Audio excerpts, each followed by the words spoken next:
Hi guys! Kamusta po kayo? Sana po nasa maayos naman po kayong kalagayan. So, ngayon, ang ituturo ko naman po sa inyo is the second note of our right hand. So, if you still remember the first part that we had, I teach you how to read the do.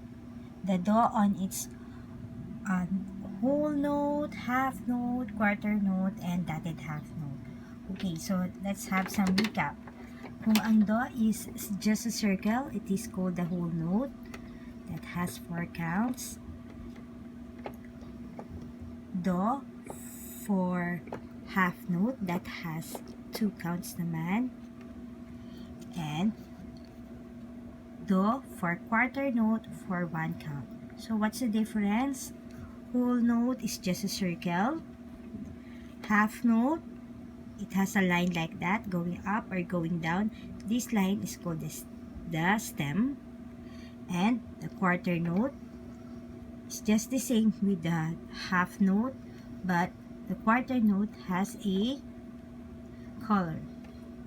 Okay, so as we begin, so the next note on our right hand is re. Re, the play natin is the number 2. So that means it will be played on our second finger. So as we remembered, we are playing the piano for the value of each finger. So do, this is number 1, number 2, number 3, number 4, number 5.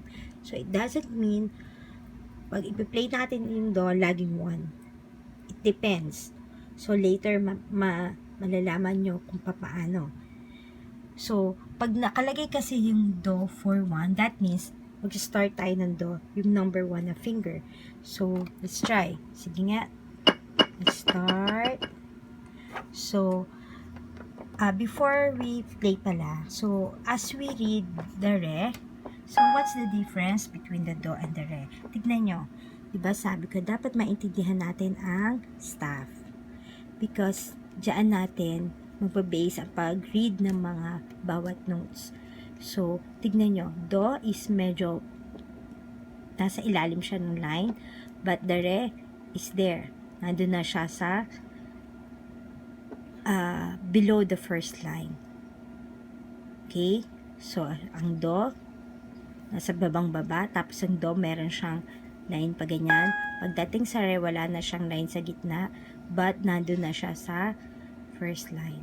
Okay, so that means this is do and re for whole note, 4 counts. Do and re for half note, 2 counts each. Do and re again. Do and re again. Do, re, do, re, do, re, and the rest do. Okay. All of these are 1 count each. So, quarter note. Okay. So, as we start, as you remember, diba, I told you before, how to play piano, dapat naka-secure pala parate ang inyong fingers. Okay. So, like this. So, let's try. Do and re. Do for 4 counts. 1, 2, 3, 4. Re for 4 counts. 1, 2, 3, 4. Then, do for 2 counts. 1, 2. Then, re for 2 counts. 1, 2. Again. 1,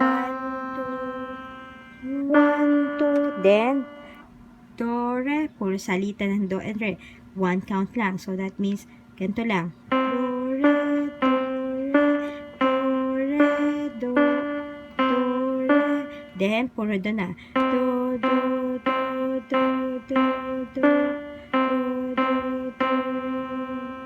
Okay. So, ayun. Iiwasan natin na ma-place natin itong second finger dito kasi automatic. Medyo ang keyboard is konting galaw mo lang is matitipa mo na yung mga notes after. Okay. So, that's do and this is re. Okay. So, that is for our right hand. Okay. How about on our left hand. So, ito yun. If you cannot see, ito yan. Do, the first one that we have here on our right hand, and re. Then, the next one will be T. T for the left hand. Do for our first finger, then T on our second finger. So, T, just the same with re, is what? Nandun na siya sa line. Nakayapat na siya. Pero hindi siya nandoon sa line kasi iba yon pag nandun na siya sa line. So, let's try. Sige. So, do and re for the right hand. Then, what will comes after is your left hand, do and T. So, ayan yan. Okay. So, just, let's read first. So, just the same. Do for whole note. T again for whole note. Do, T, do, T, do, and do. This one, 2 counts each. Ito, tig 1 count each. Then, this one, 4 counts each. Okay. So, just the same. This one, nasa ilalim. So, inulit lang siya. Sige. Let's start to play it. So, do for 4 counts. So, this is it. 1, 2, 3, 4. Then, T, 2, 3, 4. Then, tigo 1 count each. 1, do, T, do, T. 1, 2. Bakit 2 counts? Kasi, ayan yan. 1, 2, 1, 2. Then, just the same. 2, 3, 4. 1, 2, 3, 4. Do, T, do, T. 1, 2, 1, 2. Okay, that's it. So, that's do and re for your right hand. Then, do and T for your left hand. Okay. Then, ito yung mga sample worksheet natin. Para at least maintindihan natin. So, dito, sige, let's try to answer this one. So, di ba, this is do, C or do. Then, what is this again? For your right hand, it's re. Then, do again. Re, re, do, re, and do. Okay, para at least magkaroon tayo ng konting recap. So, on our left hand naman, this is do, T, do, T, T, do, T, and do. Okay, sabi niya naman dito sa next one.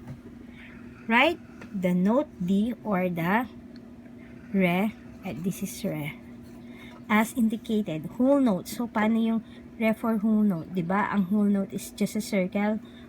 Isulat mo yung re. Diba, ganyan ang re, nandyan sa under the line. Then, 2 half note. Ang half note is, it has a stem, like that, going up. Then, just the same. So, dalawa daw na half note.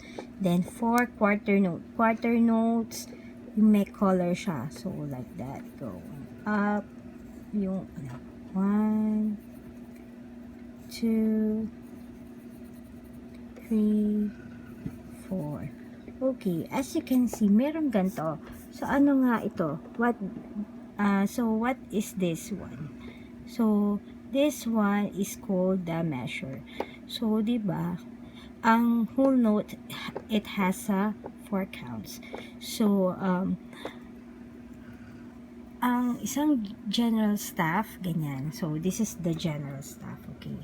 So, that means, dapat sa isang measure, ito, this is called the measure.